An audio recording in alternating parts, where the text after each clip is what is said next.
Sometimes moving to a new place is more than a change of scenery, it's a chance to try something completely new.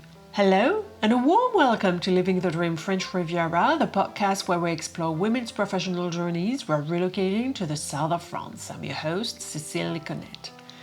Today, we meet Ariana, who moved to France for the second time with a strong desire to leave her former career behind without yet knowing what would come next. Though she didn't set out to become an entrepreneur, an unexpected opportunity inspired her to start something of her own. In this episode, she shares how she built a granola business from the ground up, found her footing in a new phase of life, and discovered what it takes to grow something meaningful, one batch at a time. Thank you for joining us today, Ariana. I'm really looking forward to hearing your story from relocating to the south of France to launching your own food business in a country where gastronomy is both an art and tradition. Let's set the scene a little. When did you move to the south of France? Where were you coming from and what was life like at the time? Thank you, Cécile, for having me. To answer your question, where am I originally from? I met my husband in Canada. He's French. I'm Canadian of Belgian and Iranian origin. So I speak French and I've always spoken French. So coming to France the language is not a hurdle for me. The accent was a bit of a hurdle. This is my second gig in the south of France. So the first time I came, I was young. I was 25. I just finished school, was with my husband, then boyfriend, and I was just working. And we were in Paris, and then we moved to the south of France near Villeneuve-Loubet. And we stayed in France about 7 years, and then we moved to Dubai for 10 years, where we raised our kids, and then we came back in 2020. The first time I was here, I didn't find it so easygoing. I found things a bit complicated, and I feel like saying all the stereotypes you would say of France, like people are a bit rude and it's a bit complicated and da-da-da-da-da. But then when I came back, we spent 10 years in Dubai, and then when we came back, I found things to be different. I felt like the mentalities had evolved a lot. I didn't have any administrative issues or anything like that, like I had in the first time around. So I came in 2020, and that's when I started thinking of doing something else than just working in marketing, which is what I had been doing all my life previously. Why did you come back to the south of France? Because, my husband, he's based in Nice. He's Niçois. My expectations were, because we were in a place like Dubai that is it's a great place. It's very cosmopolitan, but it's also very far from what we know as nature and real life. Like, I didn't grow up in that environment. And so having my kids grow up in Dubai for so many years, I thought, we both thought it'd be nice for them to come back to actually live in their own country to see how it was like. And because they were teenagers, we felt like they were young enough to rediscover their homeland. I knew this area of the French Riviera is quite international, so that's a big bonus for me. So although I do speak French and I love French people and I have a lot of French friends, I really, really, really value the Riviera's like international flair. My first time around, it was my first expat experience in France, and I really wanted to become French. I really wanted to fit in. I really wanted to, because I had a kind of a half Belgian, half Quebec kind of Frenchy accent, but I really wanted to take on the French accent. I really wanted to hang around with French people, so I really wanted immersion. I worked for la Société des Bains de Mer de Monaco, which is monégasque. My work environment, in terms of my colleagues, were not that international. So because I was not seeking it out, I didn't find the international part. But after 10 years in Dubai, when I came back, and in Dubai it is very cosmopolitan, and for the kids as well, I just felt like I really want to just be me. And I appreciate French culture and I enjoy the French people and everything, but I also love people from everywhere around the world. So I was more open to it, and therefore I think I naturally met more people who were Anglophone. So I think it's what you make of it, and probably times have changed. Everywhere you go, you see more nationalities from everywhere. You had a culture shock the first time. Did you have one the second time? No. No, not at all. No, because I'm married to a French man, and no. And I think the first time, I don't know if I'd call it a culture shock. It was a learning experience. You know, you have to learn to like how things work. Or back then I would have said, you know, a person in the store is being rude. But now I'm friends with the person in the store. So I know what's going through their head, and they don't want to be rude. They're just being who they who they are, and they're really nice people. So it's different, you know. It's as I got to know French culture and French people, I started understanding why they act a certain way, and it wasn't why I thought it was initially. Maybe now, when you arrive in France, it's much more easygoing than 20 years ago. A lot of things were different. Everything, there was much more paperwork, for example. Now a lot of things are more online, and I think also the newer generation, like the slightly younger people than me, are just more easygoing. It's more chilled out, quote unquote. So let's explore your professional journey and how it unfolded after relocating. When you came back here in 2020, you wanted to have a change from marketing. For many years, I mean, ever since I started work, when I graduated in Montreal in Canada, once in a while I would look at people in the office around me and go, I don't know if I want to be like them and be working in an office when I'm 50. Like, this wasn't deep down what I'm meant to do, and I never loved any of my jobs, although they were all very interesting and I learned a lot from a lot of them. And in Dubai, for 7 years I worked for one company, and I learned a lot the first few years, and then the last few years I was kind of not enjoying it as much, really starting to ask myself questions, and I would apply to other jobs, but I just would never really find something that interested me. And then I went on to another company because I was in the HR sector. So I was doing marketing for an HR firm. And the company I worked with in the last 2 years I was in Dubai was all about HR, but like doing psychometric testing to understand employees better. So they were selling HR solutions that allowed employers to understand their employees better, to help development of their employees, like learning and development. But it was also for graduates. You know, they were also working with universities who were making students pass these tests to understand, you know, who they were and what they liked, what their aspirations were, and so on and so forth. So there was a lot of personality testing. And being in marketing, I had to learn about, you know, what is self-awareness and all the jargon that goes with that. And that's when I started asking myself, like, I would do all these tests and I would see, like, I meant to be an entrepreneur, or I meant to do this or that. And some of the things coincided with what I was doing, but some of the things not at all. And the idea of being an entrepreneur scared me. I never would have said, oh, I'm a born entrepreneur, because I picture born entrepreneurs being like, I don't know, Steve Jobs and people like that, you know, and I thought, no, I can't be. And I remember my boss saying, yes, you're definitely an entrepreneur, and so on and so forth. And then I started exploring my passions, and I started a food blog because I just love food. I've always loved food.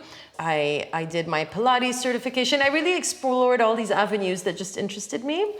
And then we moved to France. And when we moved to France, I thought, I don't want to really, it was in COVID, like smack in the middle. It was July 2020.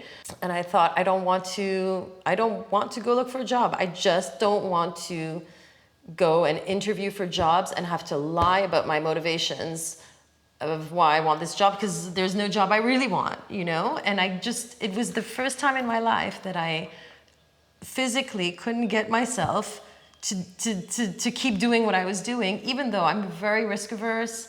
I don't like financial insecurity. I've always worked, you know, even when the kids were small and everything. And then I don't know what took over me. And then I said, okay, well, I want to just do something different. I'm going to try food blogging.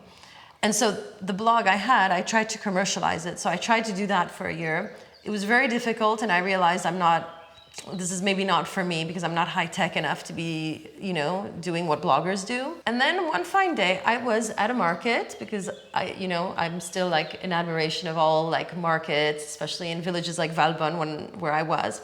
And so I visited this market, and I started chatting up this lady who had a stall and who was selling shortbread cookies.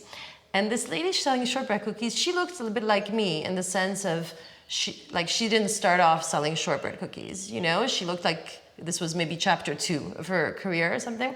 She basically said, yeah, I wanted to open a tea room, and then COVID hit, and So now I'm just selling shortbread cookies and tea-related products at the market.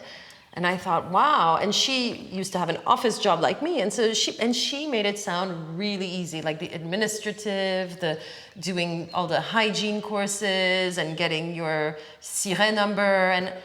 And she didn't look like the types you hear sometimes in podcasts, like the successful entrepreneur women who you just feel like, oh, I'd love to do what they do, but that's not me. I didn't feel like that. Like she felt like me, she felt like a normal person who had passion. And I thought, geez, she's really encouraging. And she was so lovely, so nice. And her stall seemed to be working really well that day. And then she asked me, she's like, why are you asking me all these questions? She was Irish, so we were speaking in English. And I said, I don't know, I don't know what to do. And she goes, well, what would you like to sell at the market? And I had just been doing my food blogs on hummus. And hummus became like this art form that I had refined while in Dubai, because there's a lot of hummus going around in Dubai. And I don't know why I said this, but I said, I want to sell hummus. All the colors of the rainbow, like all the colors of the chakras, I want to sell hummus. And then as I uttered those words, I thought, I can't believe I just said this to a perfect stranger, and why did I say hummus? And then that day I went home and I called the Chambre de Commerce et d'Artisanat in Saint-Laurent-du-Var, and I signed up for the micro-entrepreneur, training, and for all of this stuff. And that's when the journey started in terms of entrepreneurship. And then people would ask me, so what are you going to sell? And I said, well, multicolored hummus, like the beetroot hummus, the coriander hummus. And then next thing you know, a few months later, I was in the Roquefort-les-Pins where I was living. And I had my little stall where I was selling hummus and pita chips. Maybe a month in, it was the dead of winter. It was like January or something. I came home and I was a bit discouraged, and I told my husband, I don't know, this hummus business thing, it's really hard because people don't want to eat hummus in the morning, and they have to discover it because not everybody knows hummus, like you and I do, but there's a lot of folks they kind of say, oh yes, it's that chickpea spread, especially amongst the French, there's a whole generation who, weren't familiar, people who, aren't accustomed to it. And so you really need to taste. And he said, well, of course, they're not going to taste hummus at 8 in the morning. Why don't you sell them your granola? Because I had a granola recipe on my blog that was really popular and that I would make all the time for friends, for family, as gifts, and so on. And I said, but honey, if I sell this granola recipe, it's like what mama makes, So it's like really good quality. I use maple syrup. I used applesauce. I use all these things. I put a lot of pecans. And so it's going to cost a fortune. Nobody's going to buy it. And he's like, listen, what are you selling now? If you're not selling anything sweet, then sell this. Just try it, give it a try. So I said, okay, fine. And I sold the granola, and I was so scared. I had imposter syndrome.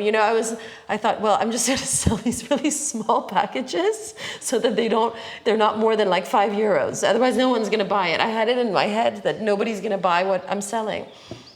And then one thing led to another, and then I had this one, I will always remember, her name was Francesca, this Italian lady who had a house in Valbonne and a house in La Cuomo, and she had a big family, and she contacted me and she said, listen, I like this granola business that, this granola package I have here, but can you give me 2 kilos? Because this is not enough. And I said, oh, yes, sure, no problem. I do it all the time. But she was my first big kind of customer, And then, it was lemon season. Then I started making lemon raspberry granola. And then I made a sugar-free granola because I have a nutritionist friend, Christine, who said, I really need a granola that has a low glycemic index, that doesn't use maple syrup or honey or anything like that. And can you work on it? But I thought, why not? And just one thing led to another. And then I started selling crackers and then granola bark. And it really started taking off. And it's at that point where I had to stop doing it from my kitchen. And then we set up kind of a special area in our garage that's like a professional kitchen so I could produce more. But it really started from nothing. It really started from me at that stall with my Irish friend selling cookies, and it was that that sparked the rest. Wonderful story. Would you tell us more about French administration and French hygiene regulations? Well, so I was scared of this at the beginning when I started. When you first go into food and you're like a, what you'd say, micro-entrepreneur, or I don't know how you call them now, but there's always a different name for it, but you're a one-man show, basically. So it's really easy to get your sirène number, and start up your business as a freelancer or whatever you want. If you wanted to go into food, you then have to have certain certifications. If you're doing anything that's vegan and that has nothing to do with animal products, it's much easier. Like if you're gonna wanna like sell your sausages, there's a whole lot of other hurdles that you have to pass because for hygiene reasons, because you can get salmonella, because all of these things. But in my case, and especially now with the granola, it's a dried good. I don't use butter. I don't use any of those things. I don't use eggs. So it's a bit kind of easier for me. So I did a hygiene course, a food hygiene course. And then what happens is that when you're starting from your own kitchen, it's not really super clear what you can or cannot do. Like there are certain things, like you have to have a closed kitchen and so on, and you shouldn't have pets like running around your kitchen or anything, like obvious stuff, right? And I think that is tolerated for a time, but at some point, and I don't think, you'd have to be really unlucky for somebody to come and check and knock at the door of your house to say, are you legal or whatever, is your kitchen up to snuff and so on. So that goes on for a little while, but once you start picking up speed or once you start producing more, just naturally yourself, you will want to have a professional setup, just because, like it's not good for your marriage to be like doing your business in your kitchen. No, but really it's not like it becomes like you need an office, you need a workspace. So naturally you'll want to do it because you'll want a bigger oven or you'll want just some material that's professional. And then when you look into that, you realize that, yeah, there are like certain legal things you need to look at if you want to do a professional kitchen. And if you contact the powers that be, they will say, yes, like you should go on the website, all the information's there, and it is all there, but it's a lot to go through. So you have to, what I would suggest is to go through somebody who knows how to build a professional kitchen. There's like maybe a dozen things, like little check boxes you want to tick, and then the rest, unless you read that whole book of things to do and not do, you're not going to get everything perfect, but you can get the main things right. You're not really handheld very much in that process. So that's why I think it's good. Like the guy who built my kitchen is somebody who's done it before, so he already kind of knew. But it's basic stuff, And I know people at the market who sell food that's prepared or who are like, sell all sorts of things that they prepare in their professional kitchen, and a lot of them built it themselves more or less, so it's doable. It's not that hard, but as the moment you get into animal products, you become much more exposed, I think. So I would say anybody doing food, stick to vegan. It's easier. No, or like alcohol, animal products, all of that becomes more complicated. As well, in France, there's a lot of laws around, let's say, jams, olive oils, tapenade, things like that. Like olive oil, there's origins of where the olives come from, and then there's a lot of laws. Jams, when you say it says 60% fruit, there's like a lot of legal things you need to put in there, So it's not impossible, it's totally doable. But it's just things you need to research a bit yourself. Would you say mastering French helped? Definitely. 100%. For two reasons. One, just to set everything up, to go to the chambre d'artisanat. Like if you don't have a language barrier, communication is so much easier. When you go on the website and you read stuff, you get it, So 100% it helps. 100%.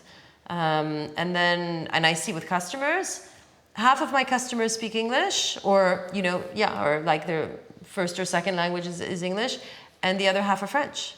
So I guess it depends, I think knowing the language is always easier. Granola is not really in the French culture. No. How do they consume it? Yeah. So that's what I thought at first too. I thought, well, the French aren't really into granola because they, like for them, actually the name granola is a brand of cookie. It's like saying, I don't know, Chips Ahoy in America or Oreo or something. It's like a type of, a brand of cookie. The people who think granola is a type of cookie, I don't even try to sell them granola because it's really not in their habits. But I think when you're at a market and people go to a market and they visit and then they taste and so on, I can see that of the people who go to the market, there's a large percentage of them who've seen granola, who kind of know what it is. The issue is that they associate it with the granola they find in supermarkets, which is very high in sugar, very processed, but they see it as somewhat healthy until they look at the ingredients and the label, but it's also cheap at the supermarket. And so when they come to my stall, these people, I can convert them because they know what granola is. It's an easy kind of taste it, and I explain. And then there's those who know granola because they've lived in the UK or they've just had it before and like to consume it. Or a lot of French people, what they do, because I have a salty granola, and a lot of French people will put seeds, for example. They love to cook, so they like things to taste good. They like textures. They're very sensitive to that. So they will definitely put seeds on their salad, for example, or even on their yogurt in the morning, because they've heard it's good, it's healthy, and so on. And then when I tell them, well, this is the seeds, but plus, because I put, rosemary in the salty one with lemon zest and so on. And they taste it and they get it and they adopt it. So that's an easy sell. But I don't try to sell to people who have no idea. Do you know what I mean? Because I don't have the bandwidth to educate. And then the internationals are easier to target because it's more in their habits. And it's the same with the hummus as well. Anglo-Saxons are more familiar with hummus, especially the ones with different flavors, than the French. The French will associate it with something you have at apéritif, like you would have a tapenade, but they associate with a Lebanese restaurant. Most of them have not been as exposed to all the different flavors. The ones who have been more exposed are the more urban ones, who live in bigger towns and where they've seen it in restaurants and so on. But all of this is changing. I mean, like now compared to 3 years ago, I see a lot more granola consumers than before. So your life has changed quite a lot, coming from corporate to going to markets. You have to get up really early. Yeah.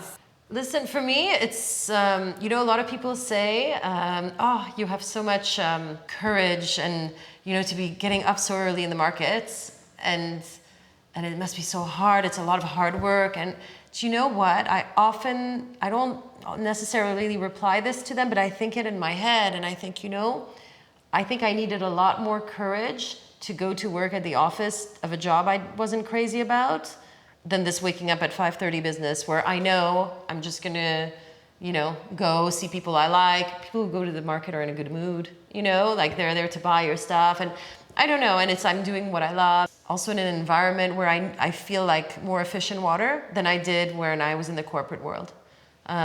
So to me, that shift is really nice and welcome. I don't do as many markets as I used to because now I also sell online. I also sell to restaurants, or I'll sell to businesses or hotels. But I still do a few markets a week and I really enjoy it. So I don't, and I'm lucky because I have a husband who's very accommodating and who can, pick up the slack and walk the dog in the morning and, bring my son to school or whatnot. So that helps a lot and it makes it easier to execute. I used to live in Valbonne and I remember the market in February when it was raining. It was miserable. Do you have some long days? Yeah, there's definitely, especially the first year. You have to think, I lived in Dubai for 10 years where it's hot, right? And when anybody who lives in Dubai, I think for 10 years comes here, and the first winter is hard. The second winter is still kind of hard. But then it's okay. Most of the time I've been lucky.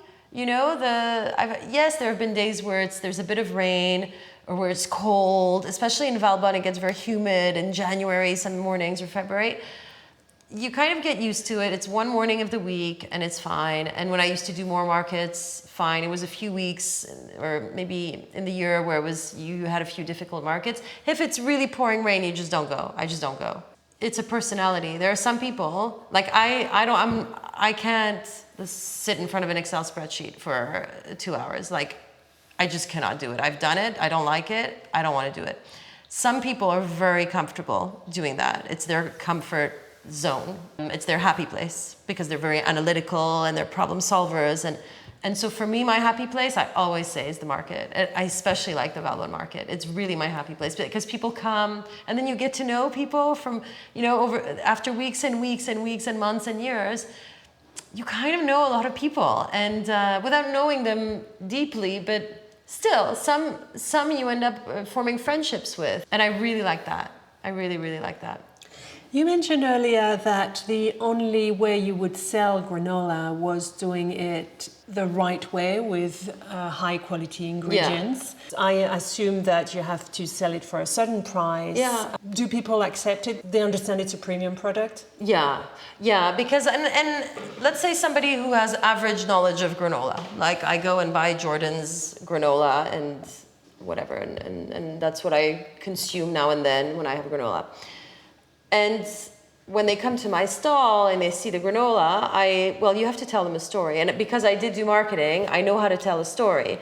So I'll say this, raspberry lemon granola is with grated lemon zest. And when it's wintertime, it's like fresh from the tree lemon zest, And there's oats, and I explain the seeds and the almonds, and all the ingredients are organic.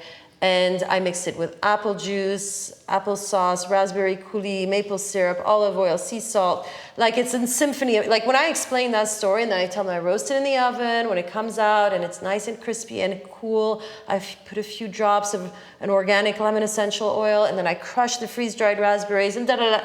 And you say all of that, and then you say, have a taste. And then they taste it and they go, so they're not thinking price, and then even if they do see the price, they'll be like, well, I wasn't expecting it to cost like $4. You know what I mean? So people are fine with it as long as it's justified. Like, there are things that I find are out of my budget. Like, the other day, I went to this guy who makes his bread and in an oven outdoors and and he also makes his own cheeses from his goats and so on. And I ended up spending, I was going to just go buy bread, and it was expecting to spend like €7 or something. But I came back having spent 50, and I thought, because I bought his cheeses and all. But then you think, you know what? I'm not, like, I don't feel like I've been had. There's a big difference. So it's one thing to say, I can't afford it, or it's not my priority. I don't want to spend money on that. And it's another thing to say, I feel like this is a ripoff. Nobody wants to be ripped off. So that's why I think you need to explain so that people understand. But they might still go, okay, that looks delightful, but like, maybe I'll get it as a gift for somebody or something one day. But I'm not going to buy it because I don't want to spend that money on granola, So as long as you're honest and transparent and people feel like they value it, then you're okay. I think what's wrong is, personally, what's wrong is when you have something and you go, you know what, I'm gonna sell it for more than, like, way more than what it's worth, and I'll send it for way more than the guy next door, like, just because I want more profit. Like, that's, to me, is like, that's a rip-off, right? Like, when you go to one store and you find the exact same product in another store for half the price down the street, that's like, But if you don't do that, and if you're honest, transparent, and people are looking for high quality stuff, when you're in markets like that, people look for authentic. They look for homemade, for artisan things like handmade soaps or candles that are made with soy or whatever. The audience who goes in those types of market look for authenticity. So it's an easy sell, I think. And food is a very easy sell because people can taste it. When it's the right time. Yeah, yes. No hummus at 8 a.m. But yeah. It's It's a thing to make a product, it's a different thing to sell it. Yeah. Do you think your marketing career prepared you for this? Do you know what? I'm actually I'm very bad at selling my products in terms of strategy and marketing plan and da da da. And my husband used to drill me on this. Now he's given up. Yeah, it's a different thing making it and selling it. 100%. 100%. Yes, my marketing background did help me understand that these are the types of distribution channels you can have. This is the target audience. This is the vision. This is where the brand should be. Da da da da da. Like, so I have this all in my head. So it's helped me with having it all in my head. But there's a lot of things that I could be doing that I haven't done, or I'm not doing now, and that I should do. Sometimes I feel like I don't push myself outside my comfort zone enough.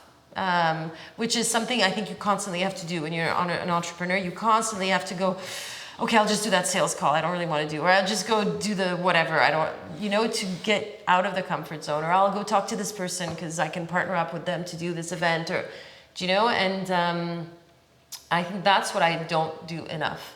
And I think, I don't know if there's any school or diploma that can prepare you for that. I think it's just life, and yourself, and you just have to push yourself. But yeah, marketing, yes, has given me a solid background. Yeah, but I don't think you need to have that in order to run a business. And so you started. There was the phase where you created it. There was the phase where you grew it in a way that is established the brand. Do you see a next extension? Like, is it more products, more selling points, or are you happy with how it is now? I'd like to sell more of what I have already, because I think I have my product range, is good enough. Like, it's I don't often get people saying, "Oh, do you have this type?" Or people, yes, will say like, "Oh, do you have one with pine nuts in it?" It's like, no, but I get that request like once every year, like, but I don't get many requests of, "Oh, you don't have a granola that's like this, that. Otherwise I would have made it. Like when I didn't have the chocolate one, that was a recurring question. Do you want? And do you have chocolate granola? No, I don't. I'll make one. So I think my products are good. But I need to get it in more hands, because I know that there are loads of people who would love it and who haven't gotten to taste it yet, and I know that it's good. That's the thing that I've gotten with in the past, since I've started and it's grown, is this recognition and like feedback loop from customers. Because at a market, you get the focus group. You learn a lot from your customers. So when they taste, you learn a lot. Like, this is too sweet, too salty, too this, too that. But also when they come back, and when they come back, and when they come back every week to buy more. And then there are people who come from like Scandinavia or from the UK or from wherever, and they'll spend like a month, let's say in the summer in the area, and they'll taste it and they'll go, "Oh my God, I've not found anything like this where I come from." And they come from countries where granola is a thing, and they buy and they say, "Can you make me 8 bags for next week so I can bring home in my suitcase?" And I get a lot of those. And so I think I have a huge opportunity to seize. It needs to be in the hands of more people, So that is where my growth needs to come from, in my opinion. Like, that's what I'd want. I don't want to just sell more variety or more different things. I think just the granola and my crackers and my barks and like sticking to what I do well, I just want to get that in the hands of more people. And then at some point, maybe, yes, do other things, but that's one of the things that I need to do. Every journey brings unexpected lessons. Let's take a moment to reflect on what stands out from yours. Is there anything you wish you'd known before? I wish I had not hesitated so much. I wish that, I regret the fear that sometimes I have, of like, "Oh, I'm afraid of doing this," or "Oh, I'm afraid of doing that." And then you waste a lot of time. And it's not good for your mindset either, because then you start creating this like fear mindset and, "Oh, I don't know," and like it's that lack of confidence that it gets better with time, over time, as I do things and as I see that, oh, it works and so on. but I wish I hadn't wasted so much time being fearful of, doing the professional kitchen or even starting the business, it took me a while to just think, oh my God, I can become an entrepreneur, really? I don't know, could I, should I, I needed to meet the shortbread lady to tell me this is so easy, a piece of cake, and so that would have saved me a lot of time. But I think everyone has that journey. I had to go through that. And you left a very comfortable setting. Yeah. Have you found this comfort? So in my life, I really love it because it reflects much more of who I am. Whereas in the past, in my jobs, I remember thinking, I don't know if it reflects who I am. But now I know the passion of food is definitely, I still wish I can continue the food blog, and if I had more time, I would. But at least this I know is an extension of me and is very authentic. In terms of the finances, I think it could always grow, and when I started, it wasn't doing that well, right? When you start, you make nothing. At first, when you're selling in a market, it's very humbling because you start and the first market I ever did when I had those 4 pots of hummus and those pita chips in Roquefort-les-Pins in the dead of winter, and on the right was the butcher, on the left was the guy selling fish, and they were looking at me going, who is this girl and what is she selling? This is never gonna work, And those moments, you don't feel so confident, you feel very small. And so it took many of those markets to gain that confidence. But with time, yes, you get more comfortable. You get more okay, and you value your work more, and then you get recognition more, and then you work more, and then you get more recognition, and then it's a nice positive kind of cycle. But it takes time. I think my advice to anybody would be if you're gonna do something, you really, really need to love what you do, because you're gonna put in a lot of work, and at the beginning, you don't get, it's difficult.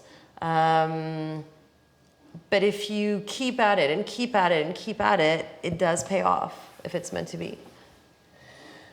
How do you think your life might have unfolded if you hadn't made the move? Then I'd be I'd be telling myself oh, what am I gonna do, this job? It's not me. It would be the same questions I had years ago, I think. Was there a proud moment when you felt, yes, I've made it? I never think, oh, I've made it, but I always feel a moment of I'm on the right track every time I see happy customers, or when people say things they'll see, they'll pass by, complete strangers will pass by my stall and then will say, I've tasted that granola before. It was at a friend's house or something, because I can see it's getting around, and that always makes me happy. So all those little things make me really happy and give me it's not that I've made it, but it's becoming, so that makes you get a lot of satisfaction from things like that. And when people come back and they're happy, and it just feels right. Must be very rewarding. It's very rewarding. Before we wrap up, I'd love to hear what life on the Riviera really feels like for you, beyond the images people might have in mind.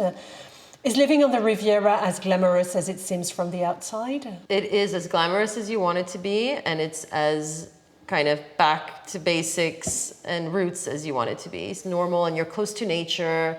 That's what I think I really like about it here. There's a lot of things I like about the Riviera. One is nature is beautiful. You've got the sea, you've got the mountains, you've got lush hills. It's just a concentrated, land of plenty. And nature-wise, and then it's also got a history. I also love the image of the Riviera. Of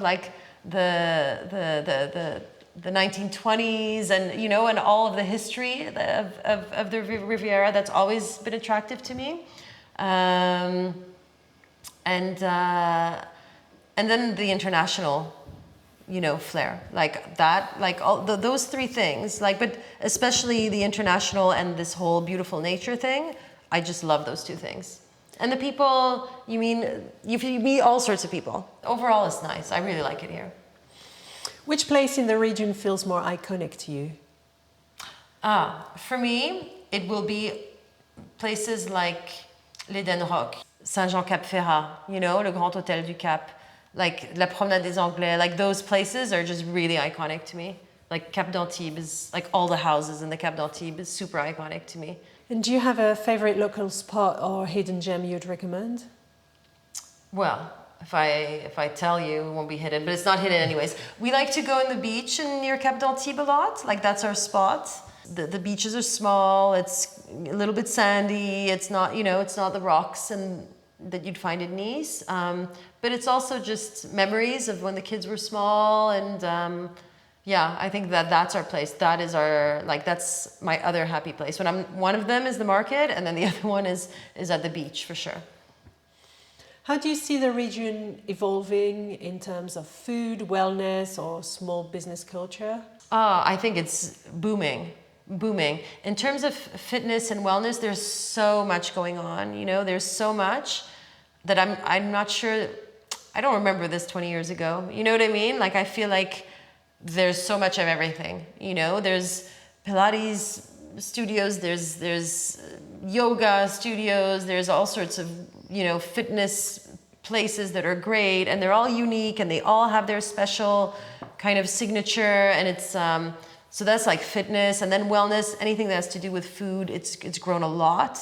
You don't find the same things now as you did, you know, 20 years ago, or it's evolved a lot, and I think it will continue to evolve. And then as far as entrepreneurship and businesses go, I think that's growing as well, because I feel like there's a lot of people who want to do what they want to do. You know, they're sick of just doing a job for money and, you know, and nothing else. You know, like I think people search for purpose more now. You know, I think we're in that era generally, not just on the Riviera, but and so I think more and more people just do what they want to do. And I see a lot of entrepreneurs, like even at the market, people at the stalls. It used to be you had the guy selling saucisson, you had the guy selling olives and the fish and the whatever. Now you see a lot of people doing like, we do special jewelry made with, I don't know, like wheat or whatever. I don't know even if it's wheat, but like there's all these little niches, and it's people who do it as a side hustle first and see if it can take off, you know? There's artists, again, a side hustle, but then sometimes it becomes like their main business, you know? You see so much of that. I can't think of, like, soon you'll, you know, like it's tarot readings, you know, whatever, you know, there's all sorts of things that people are starting to really like wake up to the idea of like entrepreneurship. And I think that's, it's beautiful to see. And so I see a lot of that going on in the future. But of course I see it with the lens of somebody doing what I do, you know, in my environment. But I'm sure, you know, there's a lot of technology and other things going on, and just people, you know, wanting to branch out into little businesses. I see little businesses as a thing of the future and of now. Do you think Valbonne Market especially is like a nursery if you want to try a new business and see if it sells? 100%. Yes, I'll tell you why. It's because you get exposure to a lot of people, like a lot of different people. It's on a Friday, so a lot of people can take the time on a Friday to go to it. Maybe not every Friday, but and it's also, everybody goes to it. It's a village where there's plenty of restaurants, plenty of places. You'd go to Valbonne even if it wasn't a market, you know, just to have a drink or just to have a coffee or whatever. So it brings people from Mougins, from Châteauneuf, from Roquefort-les-Pins, from, you know, even people from Cannes sometimes go to Valbonne. You know, like I see people from everywhere that end up there at some point in time, because it's a very cute village to visit once in a while. And so you get the volume you need and a certain variety of people that allows you to test your product to see if it works. Because if it doesn't work, then, you know, then maybe like, you know, tweak it or do something else or do something different or whatever. But it's a good test if you're trying to do anything that's food related, for sure, for sure. Wonderful. Ariana, thank you so much for sharing your journey with us and for taking the time out of your very full days to do so. It's been a pleasure to hear how you carved out your place in the world of French food with creativity, care and determination. Thank you. Thank you. It's my pleasure. Thank you for listening to Living the Dream French Riviera. If you enjoyed this episode, please follow, like, or share the podcast. It really helps others discover these stories. You'll find photos, extra content, and a link to Ariana's business on our website, livingthedreampodcast.com, and you can join us on Instagram or LinkedIn for updates and behind-the-scenes moments. A special thank you to Claire Long, whose music adds warmth and emotion to every episode. I'm Cécile Connet. À bientôt!